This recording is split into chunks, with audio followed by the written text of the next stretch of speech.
Nichijou is an anime that I've probably recommended in my videos more times than any other. It's my go-to suggestion for people looking for comedy and the wacky antics that are uniquely anime. But I've never made a video on it, cause it's never been licensed. It was streaming on Crunchyroll for a time before getting removed several years ago, coincidentally in the middle of one of my watch-throughs of it.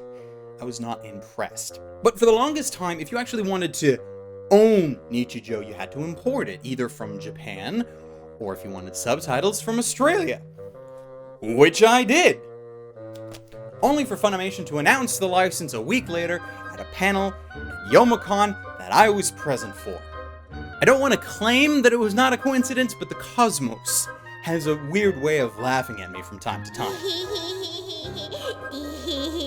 But now that it's out in all of its glory, we can finally talk about it. Or, rather, just you guys get ready for me to gush about it, because today Glass Reflection presents the reasons why you need Nichijou in your life. Let's jam.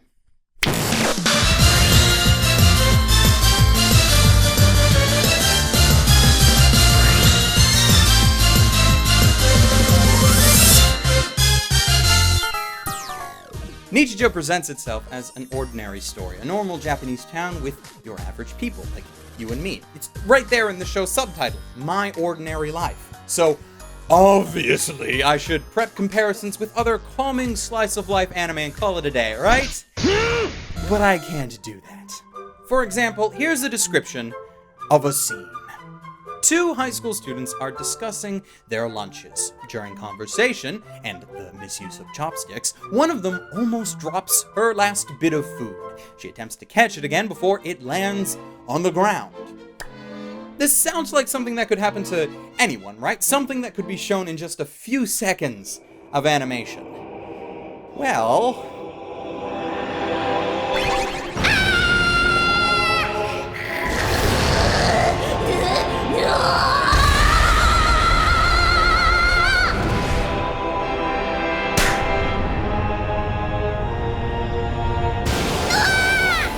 many of Nichijou's situations are simple, but the execution of them are far from that. A lot of the time, they are taken care of with the thought of, how would a fully powered Super Saiyan or a stand user deal with this?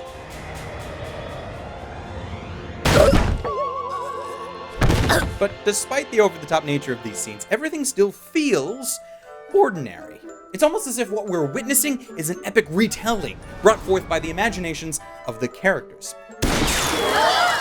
And it's the consistency of these jokes and the way that they bend reality that fleshes out the personalities of the people who are a part of them.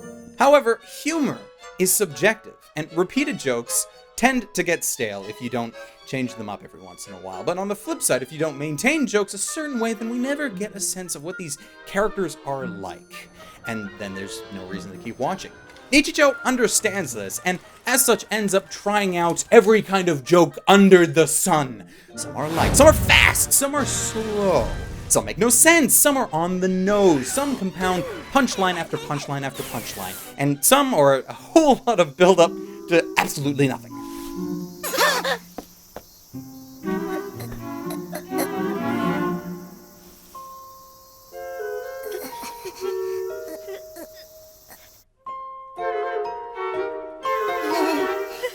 Most of these skits only last a few minutes, and the quick turnaround makes it so that even if a joke fails to land, there's very little wait until the next one comes around.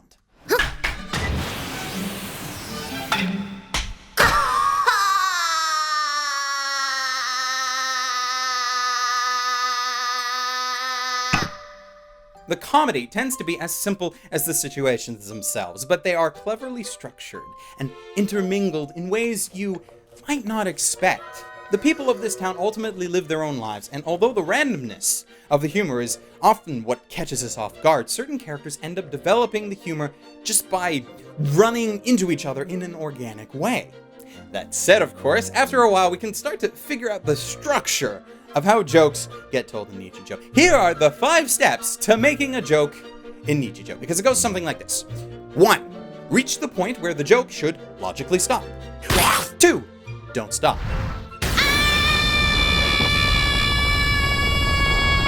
3. Don't you dare stop.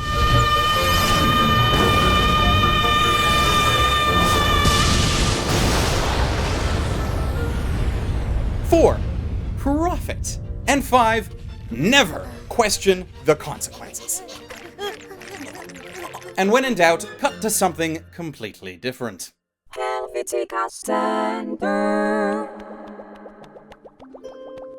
The show really loves to take breaks for itself, either focusing on some one-off characters we'd never see again, or occasionally some quick, cool thing to keep you on your toes.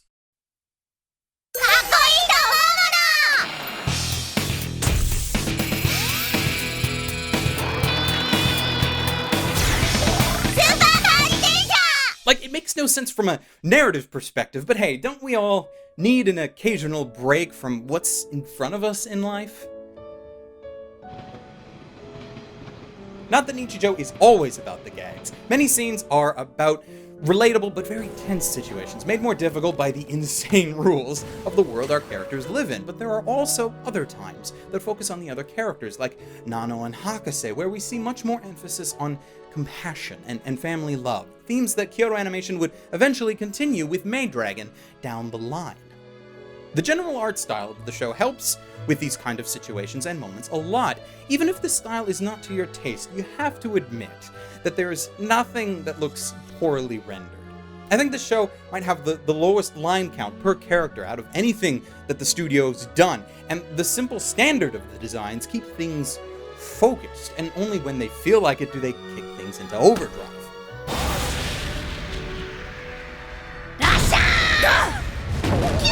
But they still have that old standard to fall back on. Now, because they are so comfortable with that standard, they have the ability to both experiment and put detail in places that they otherwise wouldn't need to. There are many a time in the show when, between gags, any given episode has this static shot that it keeps going back to, like a back alleyway with a moving box, or near the side of a river with someone trying to paint. There's nothing especially humorous or exciting happening in these scenes, but as is usually the case, the impressive things are in the details. These short clips have extremely photorealistic lighting, and what ends up happening in these scenes are just slight changes here and there, just some detail in the mundane. And that's a line that describes the whole show, really. Details in the mundane. You could argue that description fits basically any Kyoto Animation production, as they pride themselves on visual fluidity and subtlety. But I've noticed that a lot of their recent stuff focuses on some mythical future of the characters, stories telling in grandiose fashion that the characters need to find out who they are and decide what they are passionate about.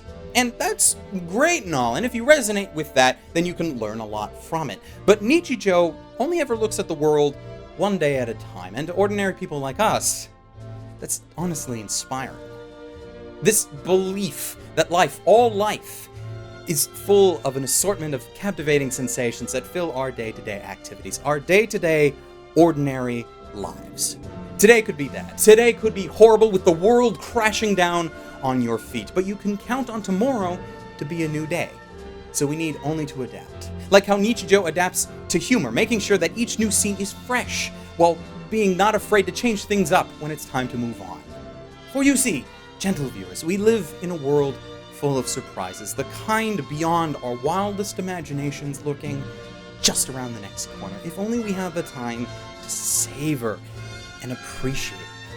Nichijou is a series that moves one skit at a time. The fleeting spectacle of one gag finishes all too soon, and the only way to hold on to these moments of joy is to cherish them, to improve from one day to the next. So go out there, leave your rooms and your basements, enjoy the world presented before you, and live your ordinary life. Be all who you can be from this day until the next day and beyond. Or, just stay at home and watch anime. That works too.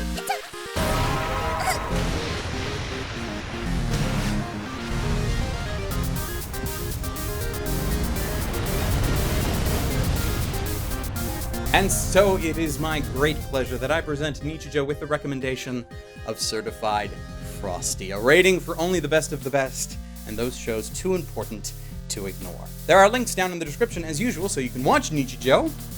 At least that's what I normally say. As I mentioned before, Crunchyroll used to have it, but several years back it left their library and hasn't returned. Also, despite being available from Funimation on DVD and Blu-ray, it seems unavailable from their streaming service, which kind of sucks, actually. So, the ultimate anime recommendations. Well, the obvious ones I have being Azumanga Daioh and Lucky Star still apply, but it seems that I bring those ones up in recommendations almost as often as I bring up Nichijou, so let's add another one to that I haven't before, and recommend My Neighbors the Yamatos. It's not as off the wall as Nichijou, so it's a bit more relaxed of an ordinary life, but it's still another humorous take on the concept that still keeps some of the absurd situations that we love Nichijou for. So between all of those, you should hopefully find something to your liking. And that's it from me. A very special thanks to all of my patrons, including Robert Chumsey, Hedrol Leon, Bing Theo, Calhoun Boy, Siriyamako, Victor Ekmark, and Joshua Garcia. You are all especially awesome. And until next time, ladies, gentlemen, and others, stay frosty. 単純なバカがいる